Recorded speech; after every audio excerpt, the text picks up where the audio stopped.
नमस्कार दोस्तों, national updates की एक और वीडियो में आपका स्वागत है। चलिए देखते हैं आज के महत्वपूर्ण अपडेट्स।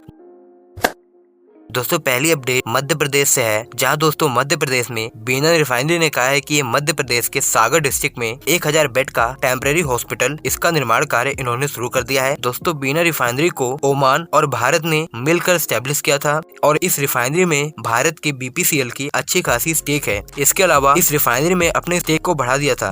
वहीं मध्य प्रदेश के चीफ मिनिस्टर शिवराज सिंह चौहान ने कहा है कि बीना रिफाइनरी जल्द ही ऑक्सीजन की सप्लाई करेगी पूरे मध्य प्रदेश के अंदर। दोस्तों ये जो हॉस्पिटल बनाया जा रहा है ये बीना रिफाइनरी के एकदम नजदीक बनाया जा रहा है। इसको बहुत ही जल्दी तैयार कर लिया जाएगा। दोस्तों नेक्स्ट अपडेट तमिलनाडु से है, जहां दोस्तों भारत के अंदर ऑक्सीजन सप्लाई के लिए Tata, Reliance, steel authority of India, Jindal, बहुत सारी कॉर्पोरेट्स और गवर्नमेंट की अथॉरिटीज काम कर रही है। वहीं दोस्तों वेदांता ऑन्ड सैटेलाइट कॉपर ने तमिलनाडु गवर्नमेंट को एक पत्र लिखा है। इस पत्र में इसने कहा है कि जो कॉपर प्लांट तूतीकोरिन के अंदर स्टैब्लिश है और 2018 में मद्रास हाईकोर्ट के कारण बंद किया गया था, इसके अंदर 2 ऑक्सीजन प्लांट है जो करीब प्रतिदिन 1000 टन से भी ज्यादा ऑक्सीजन का प्रोडक्शन कर सकते हैं। तो पत्र में लिखा है कि अगर इस प्लांट को ओपन कर दिया जाएगा तो इससे काफी ज्यादा मदद मिलेगी। और इस पत्र में ये लिखा गया है कि अगर तमिलनाडु गवर्नमेंट इस प्लांट को रीओपन करने की इजाजत दे देगी तो बहुत ही जल्दी यहाँ पर करीब प्रतिदिन 1000 टन के ऑक्सीजन का प्रोडक्शन हो सकता है, जिससे दोस्तों तमिलनाडु के अंदर जो ऑक्सीजन की शॉर्टेज देखने को मिल रही है उसको भी पूरा किया जा सकता है तथा अन्य राज्यों को भी यहाँ से ऑक्सीजन ट्रांसपोर्ट किया जा सकता है। दोस्तों मैंने आपको बताया था कि जो तूतीकोरिन के अंदर कॉपर मैन्युफैक्चरिंग फैसिलिटी थी, इसको 2018 में मद्रास हाईकोर्ट के आदेश के कारण बैन कर दिया गया था। और जो बैन करने का मेन रीजन था वो दोस्तों NGO द्वारा लगाए गए आरोप थे। उनका कहना था कि जो कॉपर मैन्युफैक्चरिंग फैसिलिटी है इससे बहुत ज्यादा प्रदूषण होता है और इससे जो हार्मफुल केमिकल होते हैं इससे यहाँ का जो वातावरण है ये काफी दूषित हो गया है तथा यहाँ पर जो गाँव वाले लोग हैं वो काफी ज्यादा प्रभावित हो रहे हैं, जिस कारण इसको बंद किया गया था। तो दोस्तों वेदांता ऑन्ड सैटेलाइट का ये एक अच्छा कदम है और तमिलनाडु गवर्नमेंट को सपोर्ट देना चाहिए क्योंकि इनका अप्रूवल राष्ट्र हित में ही होगा। दोस्तों नेक्स्ट अपडेट NTPC और भेल से है। NTPC ने बीट्स इनवाइट किए हैं भारत के अंदर 1 गीगावाट के सोलर पावर प्लांट स्टैब्लिश करने के लिए। ये project build on operate transfer boot model के तहत बनाया जाएगा, जिसके तहत डेवलपर जो है वो लैंड का आइडेंटिफिकेशन करेंगे तथा लैंड के अरेंजमेंट का काम डेवलपर का होगा। ये जो डेवलपमेंट होगा ये 250 मेगावाट से 1 गीगावाट तक का होगा। वहीं भेल भारत हेवी इलेक्ट्रिकल लिमिटेड ने सोलर मॉड्यूल्स की सप्लाई के लिए टेंडर इनवाइट किए हैं। दोस्तों ये जो मॉड्यूल होंगे ये खास तरीके के होंगे। ये मॉड्यूल मोनोक्रिस्टलिक सिलिकॉन मॉड्यूल होंगे, जिसकी भारत के अंदर मैन्युफैक्चरिंग काफी कम होती है, तो इसलिए टेंडर इनवाइट किया गया है। दोस्तों ये ग्लोबल टेंडर है, तो इसमें जो प्राइवेट फार्म है बाहर के वो भी भाग ले सकते हैं। और ये टेंडर 500 मेगावाट के Rewa ultra mega solar power plant के लिए ओपन किया गया है। दोस्तों नेक्स्ट अपडेट इंडिया के अंदर इलेक्ट्रिक स्कूटर की मैन्युफैक्चरिंग से है, जहां ताइवान की इलेक्ट्रिक स्कूटर मैन्युफैक्चरर गोगोरो और हीरो मोटोकॉर्प के बीच एक पार्टनरशिप हुई है, जिसके तहत जो गोगोरो है ये इंडिया के अंदर हीरो के लिए स्वैप पॉइंट का निर्माण करेगा। दोस्तों स्वैप पॉइंट के अंदर बहुत सारी फैसिलिटीज होती है, जैसे कि यहाँ पर चार्जिंग फैसिलिटी होती है, मेंटेनेंस की फैसिलिटी होती है, समेत कई सारी फैसिलिटीज होती है। तो ये हीरो के लिए भारत के बहुत सारे शहरों में स्वैप पॉइंट का डेवलपमेंट करेगा। इसके अलावा ये 2 व्हीलर्स की मैन्युफैक्चरिंग करेगा, जिसमें ब्रांडिंग हीरो की होगी तथा ये गोगोरो द्वारा बनाया जाएगा और इसकी मैन्युफैक्चरिंग जो होगी वो भारत के अंदर होगी। दोस्तों नेक्स्ट अपडेट गुजरात से है, जहां दोस्तों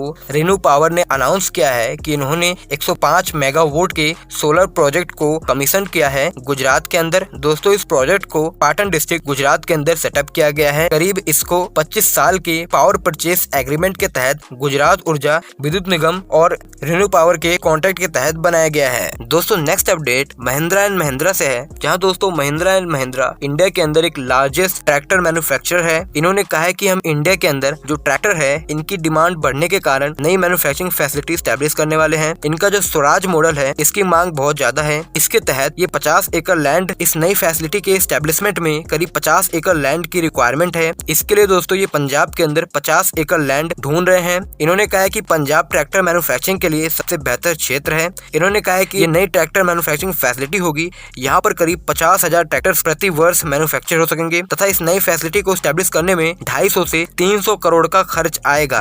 दोस्तों भारत के अंदर 2020-21 में ट्रैक्टर्स की सेल 26% ग्रो हुई है, तो इस बढ़ती हुई डिमांड को देखते हुए महिंद्रा एंड महिंद्रा ये मैन्युफैक्चरिंग यूनिट स्टैब्लिश करेगा। दोस्तों नेक्स्ट अपडेट उत्तराखंड से है, जहां दोस्तों गौतम सोलर जो कि एक रिन्यूएबल एनर्जी कंपनी है, इनका मॉड्यूल मैन्युफैक्चरिंग प्लांट हरिद्वार के अंदर स्टैब्लिश है। इन्होंने दोस्तों अपनी इस मैन्युफैक्चरिंग फैसिलिटी में 120 मेगावाट की कैपेसिटी को इंक्रीज किया है।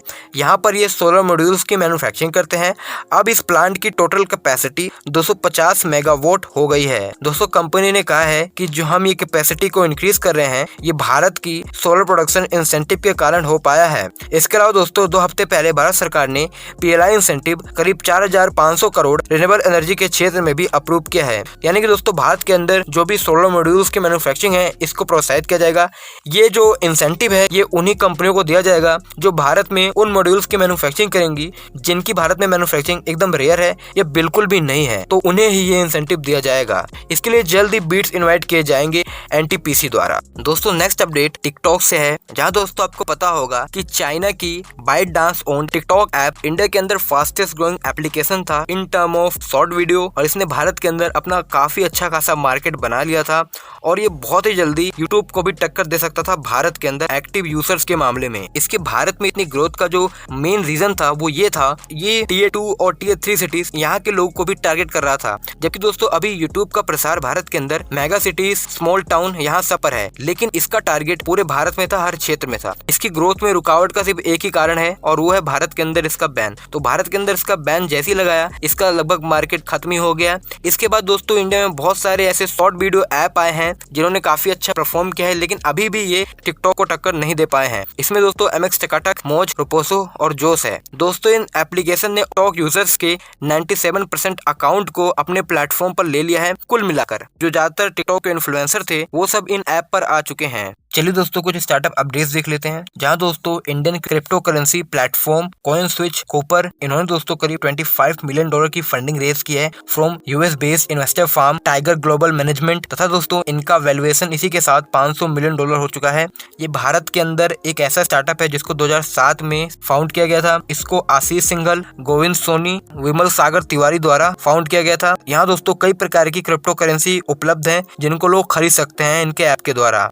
वहीं दोस्तों भारत के one of the leading corporate Gautam Adani इस वर्ष में भारत के अंदर सबसे ज्यादा और विश्व में तीसरे ऐसे व्यक्ति हैं जिनकी नेटवर्थ में सबसे तेजी से इजाफा हुआ है। अगर ओवरऑल इनका नेटवर्थ देखें तो इस मामले में ये 23वें स्थान पे हैं, लेकिन अगर इनकी नेटवर्थ की ग्रोथ देखें कितना ज्यादा पैसा इन्होंने प्लस किया इस वर्ष, इस मामले में ये तीसरे स्थान पे हैं। वही दोस्तों अगर आप कोई न्यूज शेयर करना चाहते हैं तो आप न्यूज शेयर कर सकते हैं, डिस्क्रिप्शन में लिंक है। सो गाइस आज की इस वीडियो में इतना है। अगर आपको वीडियो पसंद आए तो वीडियो को लाइक करें, चैनल को सब्सक्राइब करें। धन्यवाद आपका ये वीडियो देखने के लिए।